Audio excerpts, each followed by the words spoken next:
അടുത്തതായിട്ട് വന്നത് നെവിനാണ്. നെവിൻ പറയുന്നത്, എനിക്ക് തോന്നുന്നത് ഈ ബിഗ് ബോസ് സീസൺ 7 ഒരിക്കലും മറക്കാൻ പറ്റാത്ത ഒരു വ്യക്തി അനിമോളാണെന്നാണ്. കാരണം നിവിൻ എവിടെയുണ്ടോ അവിടെ തന്നെയുണ്ട് അനിമോൾ. നിവിൻ ഏതെങ്കിലും വിസിൽ ക്ലീനിങ്ങിലോ എവിടെയെങ്കിലും ആണെങ്കിൽ അവിടെ ഒരു കുത്തിത്തിരിപ്പ് ഉണ്ടാകാനായിട്ട് അനിമോൾ വരും എന്നാണ് നിവിൻ പറഞ്ഞത്.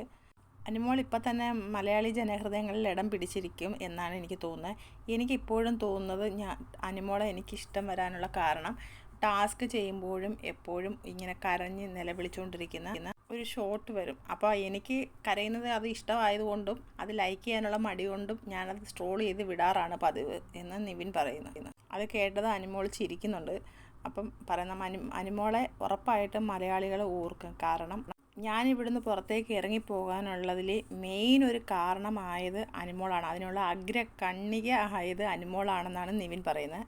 അതുകൊണ്ട് അനിമോളെ തന്നെയായിരിക്കും പ്രേക്ഷകർ ഓർക്കാൻ പോകുന്നത്. ഒട്ടും ഓർക്കാൻ സാധ്യതയില്ലാത്ത ഒരാൾ നൂറയായിരിക്കണം. അങ്ങനെയാണ് എനിക്ക് തോന്നുന്നത്. അതിലെ ഉറപ്പായിട്ടും ആൾക്കാർ ഓർക്കും.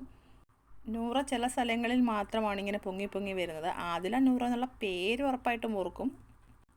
പക്ഷേ പെട്ടെന്ന് ആൾക്കാർ ഓർക്കുന്നത് അനിമോളെ ആയിരിക്കും. നൂറയ്ക്ക് ഒരുപാട് കഴിവുകളുണ്ട്. ചിരിക്കാം, ക്യൂട്ട്നെസ് വാരി വിതറാം. അതൊന്നും ഈ കൊച്ചു ഒരിക്കലും ചെയ്യുന്നില്ല. കുറച്ചുകൂടിയൊക്കെ മുകളിലോട്ട് വരാനുണ്ട്. അപ്പം ഞാൻ പറയുന്നത്, പ്രേക്ഷകരുടെ മനസ്സിൽ ഇടം നേടിയത് അനിമോളും ഒട്ടും ഇടം നേടാത്തത് നൂറയും എന്നാണ് നിവിൻ പറയുന്നത്.